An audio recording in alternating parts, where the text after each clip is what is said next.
Hello student, आप सभी का स्वागत है स्टूडेंट लेक्चर 4 के माध्यम से जो बेसिक सेकंड सेमेस्टर की नई सीरीज स्टार्ट कर रखी है। इसमें आपका जो टॉपिक कंटिन्यू चला है ज्योमेट्री टेक्स्ट बुक के अंदर प्लेन जो कि 3D का पार्ट होता है। स्टूडेंट ये जो क्वेश्चन कर जा रहे हैं ऑब्जेक्टिव ये एमसीक्यू के हिसाब से भी और यहाँ पे आपके एंट्रेंस एग्जाम के हिसाब से भी करा जा रहे हैं। तो आइए हम स्टूडेंट सबसे पहले क्वेश्चन समझते हैं। A variable plane which remains at a constant distance, यहाँ पे 3 फीट डिस्टेंस दे रखी है।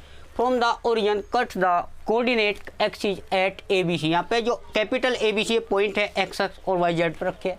तो हमें ये प्रूव करना है so that the locus of the centre of a triangle this. Student हमारे पास जो लोकस होता है वो बिंदु पथ होता है। तो आइए हम स्टूडेंट समझते हैं, दोनों क्वेश्चन एक दूसरे से इंटरलिंक है यानी एक जैसे है। तो सबसे पहले जब भी आपको यूनिवर्सिटी एग्जाम के अंदर वेरिएबल प्लेन की बात करेंगे तो स्टूडेंट हम यहाँ पे समझते हैं कि हमारे पास सोल्यूशन ये हमारे पास फर्स्ट है। तो let the equation variable plane, let the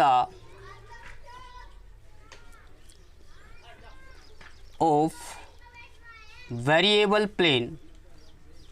तो हमारे पास जो वेरिएबल प्लेन होता है students x by a plus के y बाई बी प्लस के z बाई सी इक्वल 1 होता है।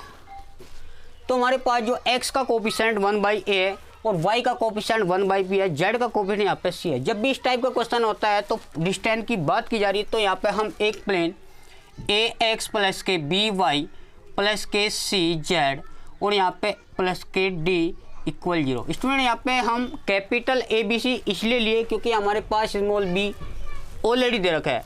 तो हम इस प्लेन से इसको कंपेयर कर देखो, नॉर्मली प्लेन का जो इक्वेशन है वो ए एक्स प्लस के बी वाई प्लस के सी जेड प्लस के डी हमारे पास ये होता है, साइड में आप पे 0 होता है। तो हमने कैपिटल इसलिए लिए तो क्वेश्चन की नेचर पे जो हमारे पास दे रखा है वो स्मॉल ए बी सी है, जिससे कि आपको कन्फ्यूजन क्रिएट ना हो। तो हम यहाँ पे इस प्लेन से इसको, ये जनरल प्लेन है, इसको हम कंपेयर करते हैं तो एक्स का जो कोफिशिएंट है वो कैपिटल ए 1 बाई आ जाएगा और वाई का कोफिशिएंट यहाँ पे बी है। तो हमारे पास वाई का कोफिशिएंट कैपिटल बी की वैल्यू 1 बाई बी और यहाँ पे कैपिटल जेड की जो वैल्यू हमारे पास ये 1 बाई सी आ जाएगी, यानी यहाँ पे स्मॉल कैपिटल सी की वैल्यू स्मॉल सी। अब स्टूडेंट यहाँ पे बहुत अच्छा पॉइंट दिया, इसकी यहाँ पे डिस्टेंस पूछी फ्रॉम ओरिजिन। कोई भी प्लेन आपको दे रखा होगा डिस्टेंस, हमारे पास डिस्टेंस कितने दे रखी है, यहाँ पे 3p दे रखी स्टूडेंट।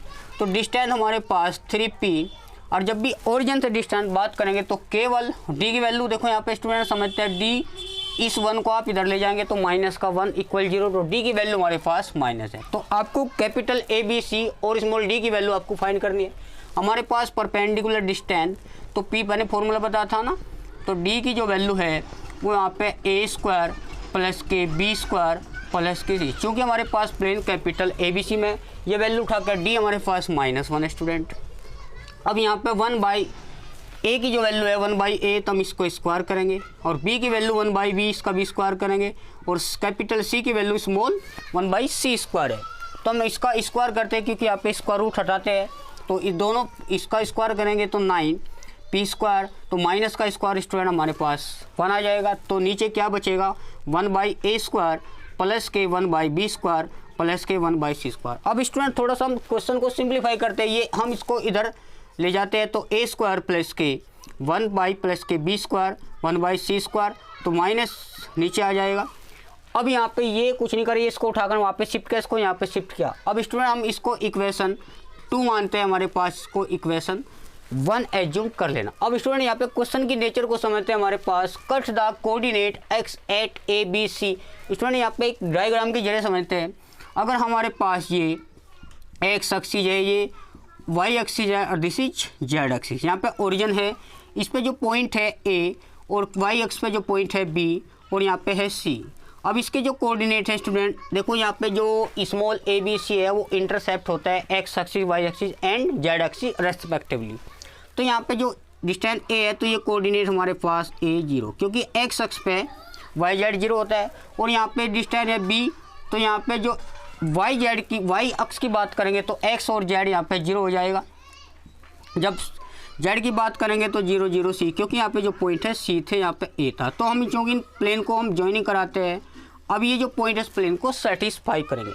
तो हमारे पास ये जो इक्वेशन आई, अब यहाँ पे समझते हैं स्टूडेंट कि हमारे पास so that the locus of a centroid triangle, triangle का जो लोकस है, लोकस यहाँ पे स्टूडेंट बिंदु पद से ही है, वो सेंट्रोइड की बात करी तो सेंट्रोइड हम यहाँ पे जी मानते हैं, उसके जो coordinate student x y z. अब इसको हम x1 y1 z1 क्योंकि हम सेंट्रोइड की फॉर्मूला अप्लाई करेंगे। फिर यहाँ पे सेकंड पॉइंट हो जाएगा x2 y2 z2, यानी x2 हमारे पास 0, y2 हमारे पास b, z2 हमारे पास 0। बात करेंगे इस पॉइंट को हम x3 y3 और z3 एज्यूम करेंगे। अब यहाँ पे student centroid of a triangle का, यानी सेंट्रोइड x इक्वल होता है हमारे पास x1 प्लस के x2 प्लस के x3 बाई 3 आ जाएगा, और y हमारे पास होता है स्टूडेंट y1 प्लस के y2 प्लस के y3 बाई 3। जब z की बात करेंगे स्टूडेंट तो z1 प्लस के z2 प्लस के z3 डिवाइड में 3। अभी यहाँ पे ये पॉइंट निकालते हैं, यहाँ पे स्मॉल abc की वैल्यू निकालते हैं और यहाँ पे इसको पुट करते हैं। देखो हम कैसे कैलकुलेट करते हैं। तो x1 हमारे पास पहला point low a plus 0 plus के 0, यानी हमारे पास 3 से डिवाइड करेंगे तो a हमारे पास आ जाएगा स्टूडेंट 3x। अब बात करेंगे हम स्मॉल b की, तो यहाँ पे समझते हैं स्टूडेंट y1 का यहाँ पे सेकंड पॉइंट की बात करेंगे तो 0 प्लस के b और यहाँ पे प्लस के 0 डिवाइड में 3, तो b हमारे पास आ जाएगा स्टूडेंट 3y। अब यहाँ पे हम z की बात करेंगे तो थर्ड पॉइंट यहाँ पे 0 प्लस के 0 और यहाँ पे c और नीचे हमारे पास तो c इक्वल आ जाएगा 3z। अब ए बी सी जो स्मॉल ए बी सी की वैल्यू है इसको उठाकर यहाँ पे सेकंड इक्वेशन में रखते हैं, हमारे पास फाइनल आंसर, यानी हमारे पास लोकस किसी भी ट्रायंगल के सेंटर्ड का यहाँ पे लोकस आ जाएगा। तो हम यहाँ पे ए की वैल्यू स्टूडेंट थोड़ा ऊपर लिखते हैं।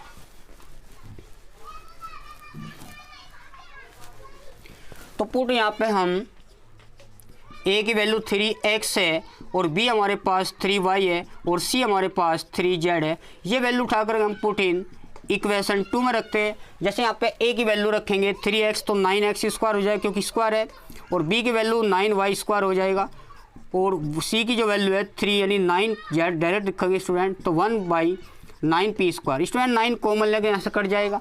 अब क्वेश्चन यहाँ पे माइनस मांगा हुआ है तो नीचे की जो पावर ऊपर चली जाएगी माइनस, तो x स्क्वायर ऊपर चल जाएगा, y स्क्वायर माइनस नेगेटिव और z स्क्वायर, और यहाँ पे हमारे पास ये हमारे पास लोकस ऑफ ए ट्रायंगल किसी भी ट्रायंगल के सेंटर का ये लोकस है। लोकस यहाँ पे स्टूडेंट बिंदु पद से होता है। तो बात करेंगे हम सेकंड क्वेश्चन भी, ये दोनों क्वेश्चन एक दूसरे से इंटरलिंक है और ये काफ़ी इंपॉर्टेंट है, कई बार यहाँ से MCQ यानी ऑब्जेक्टिव टाइप में बन जाते हैं, इसको हम डायरेक्ट रिजल्ट भी याद कर सकते हैं। तो हम डायग्राम हमारे पास कुछ नहीं है, बस यहाँ पे टेट्रा सेंटर्ड ऑफ द टेट्राहेड्रम, यानी यहाँ पे एक पॉइंट एक्स्ट्रा बढ़ जाएगा। तो यहाँ पे समझते हैं इस पॉइंट को। देखो इतना ये वर्क है आपको इस क्वेश्चन के अंदर करना है, क्योंकि वेरिएबल प्लेन आपसे पूछे तो let the equation of a variable plane, तो हमारे पास x बाई ए, यहाँ पर डिस्टेंस कितनी थी 3p, तो यहाँ पर डिस्टेंस स्टूडेंट हमारे पास कितनी होगी, यहाँ पर डिस्टेंस आपकी p होगी, यानी हम p को लेंगे। तो हम थोड़ा इसको सिंप्लीफाई करते हैं स्टूडेंट। देखो ओरिजिन से डिस्टेंस हमारे पास जो डिस्टेंस है p, जब हम इसका स्क्वायर करेंगे तो हमारे पास e स्क्वायर माइनस का स्क्वायर वैसे प्लस हो जाएगा, तो हमारे पास जो टर्म बचेगी ऊपर तो 1 है और नीचे 1/a स्क्वायर प्लस के 1/b स्क्वायर प्लस के 1/c स्क्वायर बचेगा। अब यहाँ पे स्टूडेंट थोड़ा इसको सिंप्लीफाई करते हैं, ये p स्क्वायर यहाँ पर आ जाएगा इधर, तो इम्प्लाई दैट तो 1/a स्क्वायर प्लस के 1/b स्क्वायर प्लस के 1/c स्क्वायर 1/p स्क्वायर। इस प्लेन को हम, इस इक्वेशन को हम 2 नाम देते हैं। तो हमारे पास अब बात करेंगे स्टूडेंट, यहाँ पे थोड़ा डायग्राम से समझते हैं स्टूडेंट।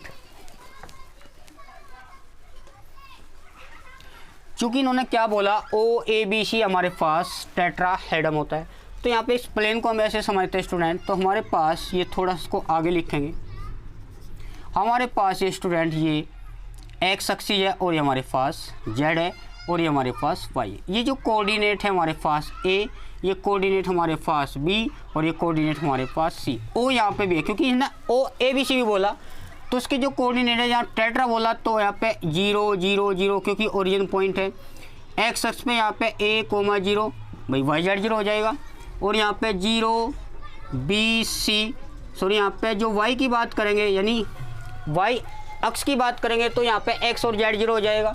जब z की बात करेंगे यहाँ पे 0 0 यानी x y 0 हो गया, यहाँ पे c हो जाएगा। अभी a एक्सिस पे इंटरसेप्ट था, ये यहाँ पे b था, यहाँ पे c था, इसलिए पॉइंट हम समझ चुके।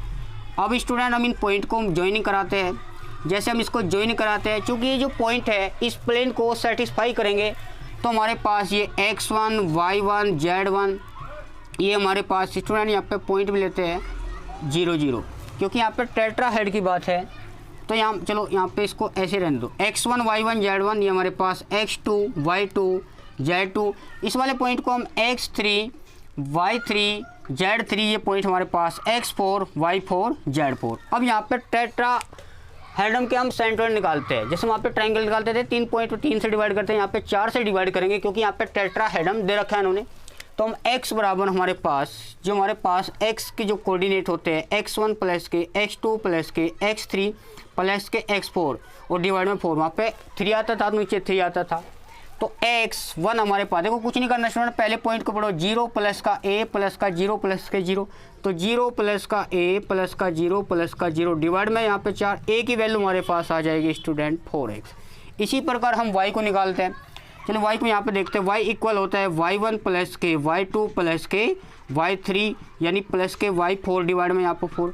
तो y हमारे पास y1 यहाँ पे सेकंड पॉइंट की बात करें 0 प्लस के 0 प्लस के यहाँ पे b है, क्योंकि दूसरे पॉइंट की बात करें यहाँ पे 0 हो जाएगा। जब हम इसको 4 से डिवाइड करेंगे तो 4y, तो b की वैल्यू हमारे पास आ जाएगी 4y। अब स्टूडेंट z की बात करते हैं, z1 प्लस के z2 प्लस के z3 प्लस के z4, 4 से डिवाइड करेंगे। तो यहाँ हम 3 पॉइंट की बात करते हैं, 0 प्लस के 0 प्लस के 0 प्लस के c, तो यहाँ पे c की वैल्यू हमारे पास 4z आ जाएगी। अब यहाँ पे जो स्मॉल abc की वैल्यू आई, इसको स्टूडेंट हम उठाकर यहाँ पे शिफ्ट करते हैं सेकंड प्लेन में। तो स्टूडेंट थोड़ा ऊपर देखते हैं, एक वैल्यू 4x है, 4y 4z, इसको यहाँ से हटाते हैं स्टूडेंट।